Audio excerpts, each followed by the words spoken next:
Good day.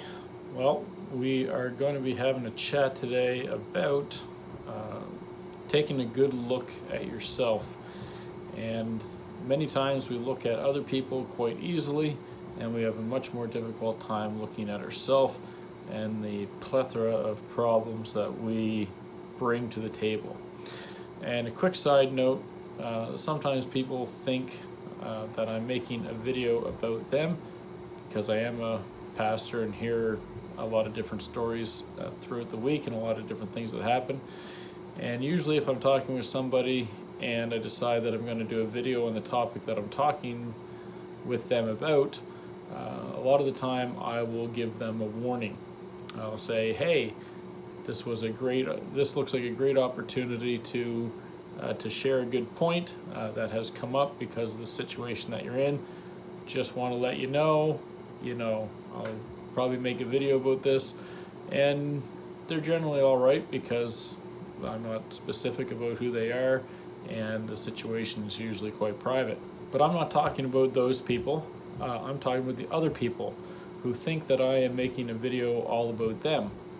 I have had more than one person believe this from more than one church in my district. Anyhow, if you think that this video is about you because of your guilty conscience, then yes, it is about you, and it is you that I am talking about. So we'll get that cleared, straightened away. Anyway, we all have had relationship issues, haven't we? And I don't mean just between a husband and wife. That's a very easy one to talk about. Or between boyfriend and girlfriend, but all relationships, because we have relationships with our children, we have relationships with our parents, we have relationships with our in-laws, or perhaps they're the outlaws, as my uncle used to call them, depending on that dynamic. And we have relationships with our bosses and our co-workers, our clients, as well as our church family, and the list goes on. And of course, the closer we are to those people, the easier it is to hurt them, because we all have heard the saying, you only hurt the ones you love. And as far as I can tell in my life, that's been mostly true. If someone I don't care about ever says something that is meant to hurt me, I usually don't give it the time of day, because they don't know what they're talking about, they don't know who I am, and we can just consider them, we can write them off easily because they are of no consequence to us or our feelings or our emotional bank account, however you want to look at it. But the closer we are to people, the more we can hurt and be hurt by them. And these are people that we love and respect, and therefore it is easier to be hurt by them. And my focus, of course, today is not the other person in the relationship, it's you. It is not the other guy. We usually say someone did or said something, and that is the problem. And it might be to some extent, but you are not innocent, because none of us are. We have all hurt someone in some capacity. And when we hurt somebody, how often do we actually acknowledge our fault? So often we allow ourselves to be deceived into thinking that we are not the reason that the relationship is suffering.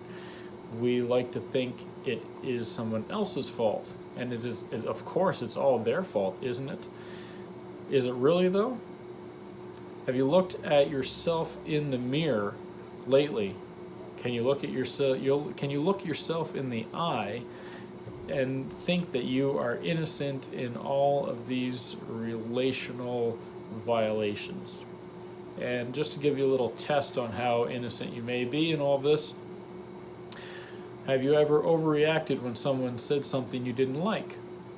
Have you ever assumed that someone meant something that they probably didn't? Do you have a distorted view of how a conversation went? Have you ever said something hurtful?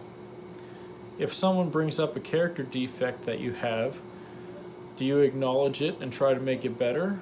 Or do you strike hard and fast and first, casting blame on the other individual rather than face the reality that you are exactly how they are saying that you are? Have you ever decided it's easier to run away from the dark places of your heart rather than facing them? And if you didn't answer yes to most of these, you are lying to yourself. But why is it that we run rather than face the dark problems that are in our lives? It's a complex problem, to say the least, and I believe it comes down to fear and pride. And other than love, fear and pride, especially fear, is one of the most powerful motivators to human existence that I know of, as well as we can say shame, but shame and pride are very closely tied together, and we have a fear of being shamed, so they really combine well into fear and pride. And just like a child, when they go into the doctor to get stitches, they're nervous, and they're nervous because they have fear of the pain that they may experience. But those of us who are parents know that they need the doctor's touch. Even if the antiseptic stings a little, it's better than infection setting in. And you see, God knows that we have all sorts of damage. We have emotional damage, and that's the underlying factor in a lot of the fear that we have. I know people who have had very abusive people in their life, and they are scared to face those abuses that they have had in the past because they're painful. But the wound needs to be cleaned out.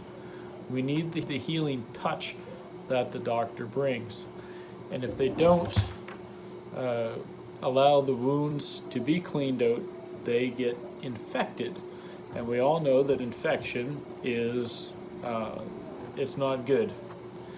Infection spreads and the pain increases and affects our various relationships, especially the closer we are to someone, the more we tend to hurt them, and the more that person can tend to step on our emotional pain. This is usually most apparent with